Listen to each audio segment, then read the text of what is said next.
The fundamentals. Why tiny changes make a big difference. Surprising power of atomic habits. The fate of British cycling changed one day in 2003. The organization, which was the governing body for professional cycling in Great Britain, had recently hired Dave Brailsford as its new performance director. At the time, professional cyclists in Great Britain had endured nearly 100 years of mediocrity. Since 1908, British riders had won just a single gold medal at the Olympic Games, and they had fared even worse in cycling's biggest race, the Tour de France. In 110 years, no British cyclist had ever won the event. In fact, the performance of British riders had been so underwhelming that one of the top bike manufacturers in Europe refused to sell bikes to the team because they were afraid that it would hurt sales if other professionals saw the Brits using their gear. Brailsford had been hired to put British cycling on a new trajectory. What made him different from previous coaches was his relentless commitment to a strategy that he referred to as the aggregation of marginal gains, which was the philosophy of searching for a tiny margin of improvement in everything you do. Brailsford said, "The whole principle came from the idea that if you broke down everything you could think of that goes into riding a bike and then improve it by 1%, you will get a significant increase when you put them all together." Brailsford and his coaches began by making small adjustments you might expect from a professional cycling team. They redesigned the bike seats to make them more comfortable and rubbed alcohol on the tires for a better grip. They asked riders to wear electrically heated overshorts to maintain ideal muscle temperature while riding and used biofeedback sensors to monitor how each athlete responded to a particular workout. The team tested various fabrics in a wind tunnel and had their outdoor riders switch to indoor racing suits, which proved to be lighter and more aerodynamic. But they didn't stop there. Brailsford and his team continued to find 1% improvements in overlooked and unexpected areas. They tested different types of massage gels to see which one led to the fastest muscle recovery. They hired a surgeon to teach each rider the best way to wash their hands to reduce the chances of catching a cold. They determined the type of pillow and mattress that led to the best night's sleep for each rider. They even painted the inside of the team truck white, which helped them spot little bits of dust that would normally slip by unnoticed, but could degrade the performance of the finely tuned bikes. As these and hundreds of other small improvements accumulated, the results came faster than anyone could have imagined. Just 5 years after Brailsford took over, the British cycling team dominated the road and track cycling events at the 2008 Olympic Games in Beijing, where they won an astounding 60% of the gold medals available. 4 years later, when the Olympic Games came to London, the Brits raised the bar as they set 9 Olympic records and 7 world records. That same year, Bradley Wiggins became the first British cyclist to win the Tour de France. The next year, his teammate Chris Froome won the race, and he would go on to win again in 2015, 2016, and 2017, giving the British team 5 Tour de France victories in 6 years.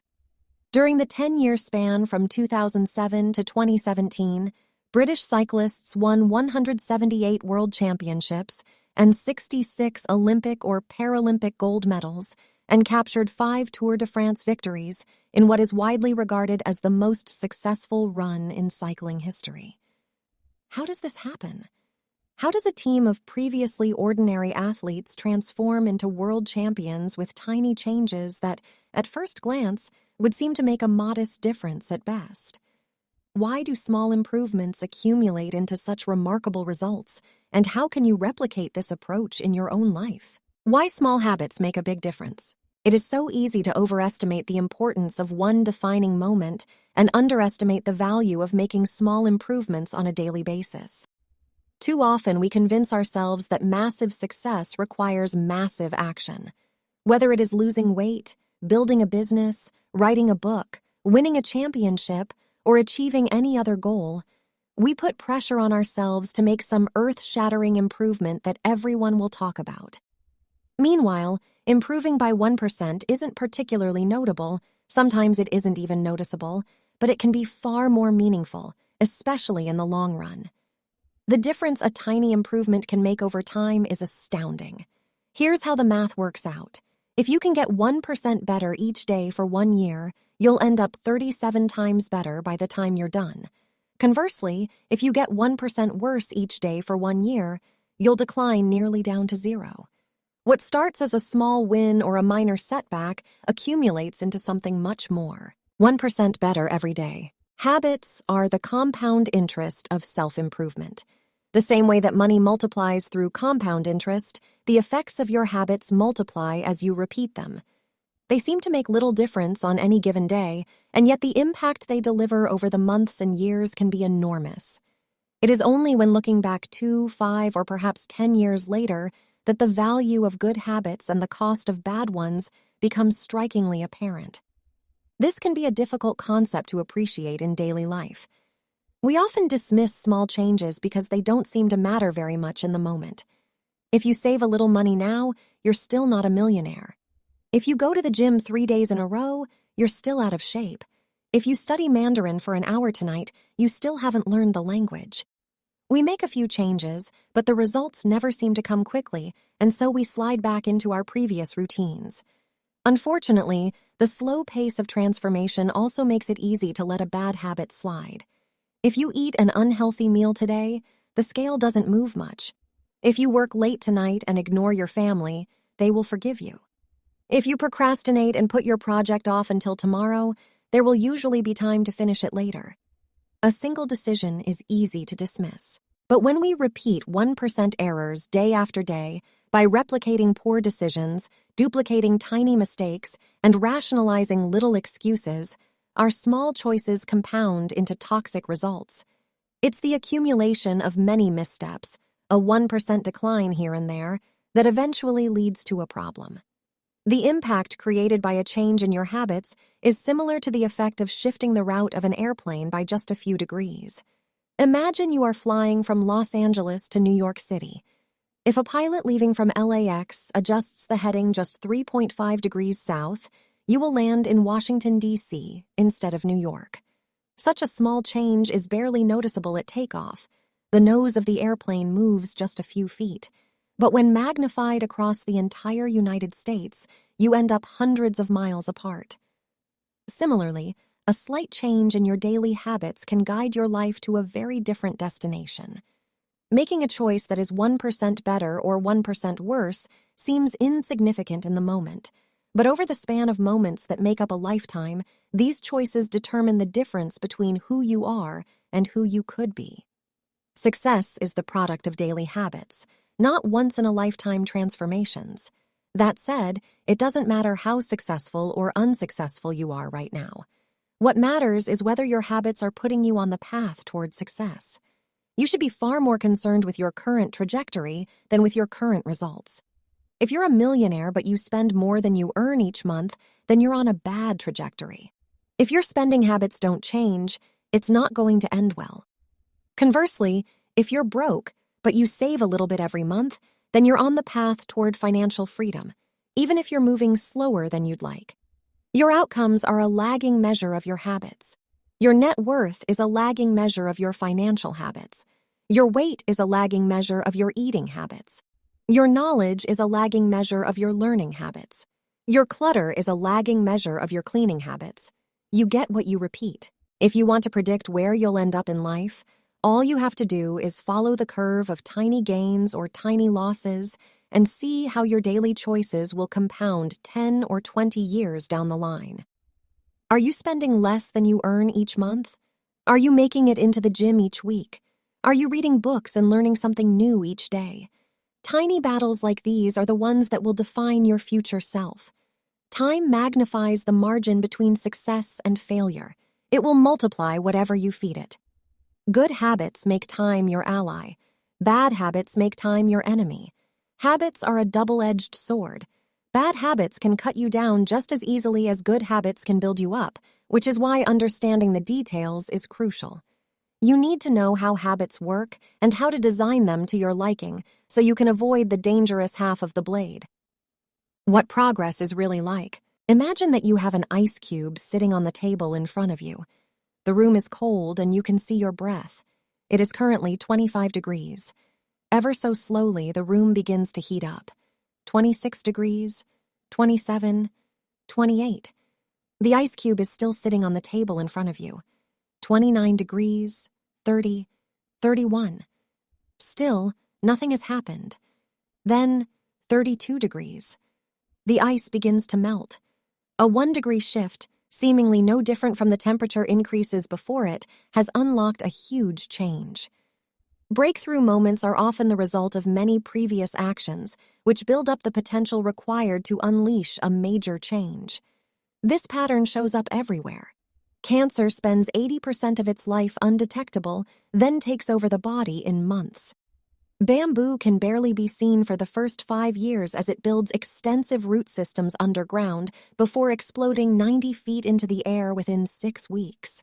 Similarly, habits often appear to make no difference until you cross a critical threshold and unlock a new level of performance. In the early and middle stages of any quest, there is often a valley of disappointment. You expect to make progress in a linear fashion, and it's frustrating how ineffective changes can seem during the first days, weeks, and even months. It doesn't feel like you are going anywhere. It's a hallmark of any compounding process. The most powerful outcomes are delayed. This is one of the core reasons why it is so hard to build habits that last. People make a few small changes, fail to see a tangible result, and decide to stop. You think, I've been running every day for a month, so why can't I see any change in my body? Once this kind of thinking takes over, it's easy to let good habits fall by the wayside. But in order to make a meaningful difference, habits need to persist long enough to break through this plateau, what I call the plateau of latent potential. If you find yourself struggling to build a good habit or break a bad one, it is not because you have lost your ability to improve. It is often because you have not yet crossed the plateau of latent potential. Complaining about not achieving success despite working hard is like complaining about an ice cube not melting when you heated it from 25 to 31 degrees. Your work was not wasted, it is just being stored. All the action happens at 32 degrees. When you finally break through the plateau of latent potential, people will call it an overnight success. The outside world only sees the most dramatic event rather than all that preceded it. But you know that it's the work you did long ago, when it seemed that you weren't making any progress, that makes the jump today possible. It is the human equivalent of geological pressure. 2 tectonic plates can grind against one another for millions of years, the tension slowly building all the while. Then, one day, they rub each other once again, in the same fashion they have for ages. But this time, the tension is too great. An earthquake erupts. Change can take years, before it happens all at once. Mastery requires patience. The San Antonio Spurs, one of the most successful teams in NBA history, have a quote from social reformer Jacob Riis hanging in their locker room. When nothing seems to help, I go and look at a stonecutter hammering away at his rock, perhaps 100 times without as much as a crack showing in it. Yet at the 101st blow it will split in 2, and I know it was not that last blow that did it, but all that had gone before. The plateau of latent potential. All big things come from small beginnings. The seed of every habit is a single, tiny decision. But as that decision is repeated, a habit sprouts and grows stronger. Roots entrench themselves and branches grow. The task of breaking a bad habit is like uprooting a powerful oak within us. And the task of building a good habit is like cultivating a delicate flower one day at a time. But what determines whether we stick with a habit long enough to survive the plateau of latent potential and break through to the other side? What is it that causes some people to slide into unwanted habits and enables others to enjoy the compounding effects of good ones? Forget about goals, focus on systems instead. Prevailing wisdom claims that the best way to achieve what we want in life, getting into better shape, building a successful business, relaxing more and worrying less, spending more time with friends and family, is to set specific, actionable goals. For many years, this was how I approached my habits too. Each one was a goal to be reached. I set goals for the grades I wanted to get in school, for the weights I wanted to lift in the gym, for the profits I wanted to earn in business. I succeeded at a few, but I failed at a lot of them. Eventually, I began to realize that my results had very little to do with the goals I set and nearly everything to do with the systems I followed. What's the difference between systems and goals? It's a distinction I first learned from Scott Adams, the cartoonist behind the Dilbert comic. Goals are about the results you want to achieve. Systems are about the processes that lead to those results. If you're a coach, your goal might be to win a championship. Your system is the way you recruit players, manage your assistant coaches, and conduct practice. If you're an entrepreneur, your goal might be to build $1 million business. Your system is how you test product ideas, hire employees, and run marketing campaigns. If you're a musician, your goal might be to play a new piece. Your system is how often you practice, how you break down and tackle difficult measures, and your method for receiving feedback from your instructor. Now for the interesting question, if you completely ignored your goals and focused only on your system, would you still succeed? For example, if you were a basketball coach and you ignored your goal to win a championship and focused only on what your team does at practice each day, would you still get results? I think you would. The goal in any sport is to finish with the best score, but it would be ridiculous to spend the whole game staring at the scoreboard. The only way to actually win is to get better each day. In the words of 3-time Super Bowl winner Bill Walsh, the score takes care of itself. The same is true for other areas of life. If you want better results, then forget about setting goals. Focus on your system instead. What do I mean by this? Are goals completely useless? Of course not. Goals are good for setting a direction, but systems are best for making progress. A handful of problems arise when you spend too much time thinking about your goals and not enough time designing your systems. Problem #1. Winners and losers have the same goals. Goal setting suffers from a serious case of survivorship bias. We concentrate on the people who end up winning, the survivors, and mistakenly assume that ambitious goals led to their success while overlooking all of the people who had the same objective but didn't succeed. Every Olympian wants to win a gold medal. Every candidate wants to get the job. And if successful and unsuccessful people share the same goals, then the goal cannot be what differentiates the winners from the losers. It wasn't the goal of winning the Tour de France that propelled the British cyclists to the top of the sport. Presumably, they had wanted to win the race every year before, just like every other professional team. The goal had always been there. It was only when they implemented a system of continuous small improvements that they achieved a different outcome. Problem #2. Achieving a goal is only a momentary change. Imagine you have a messy room and you set a goal to clean it. If you summon the energy to tidy up, then you will have a clean room, for now. But if you maintain the same sloppy, pack-rat habits that led to a messy room in the first place, soon you'll be looking at a new pile of clutter and hoping for another burst of motivation. You're left chasing the same outcome because you never changed the system behind it. You treated a symptom without addressing the cause. Achieving a goal only changes your life for the moment. That's the counterintuitive thing about improvement. We think we need to change our results, but the results are not the problem. What we really need to change are the systems that cause those results. When you solve problems at the results level, you only solve them temporarily. In order to improve for good, you need to solve problems at the systems level. Fix the inputs and the outputs will fix themselves. Problem #3. Goals restrict your happiness. The implicit assumption behind any goal is this: once I reach my goal, then I'll be happy. The problem with a goals-first mentality is that you're continually putting happiness off until the next milestone. I've slipped into this trap so many times I've lost count. For years, happiness was always something for my future self to enjoy. I promised myself that once I gained 20 pounds of muscle, or after my business was featured in the New York Times, then I could finally relax. Furthermore, goals create an either-or conflict. Either you achieve your goal and are successful, or you fail and you are a disappointment. You mentally box yourself into a narrow version of happiness. This is misguided. It is unlikely that your actual path through life will match the exact journey you had in mind when you set out. It makes no sense to restrict your satisfaction to one scenario when there are many paths to success. A systems-first mentality provides the antidote. When you fall in love with the process rather than the product, you don't have to wait to give yourself permission to be happy. You can be satisfied anytime your system is running. And a system can be successful in many different forms, not just the one you first envision. Problem number 4. Goals are at odds with long-term progress. Finally, a goal-oriented mindset can create a yo-yo effect. Many runners work hard for months, but as soon as they cross the finish line, they stop training. The race is no longer there to motivate them.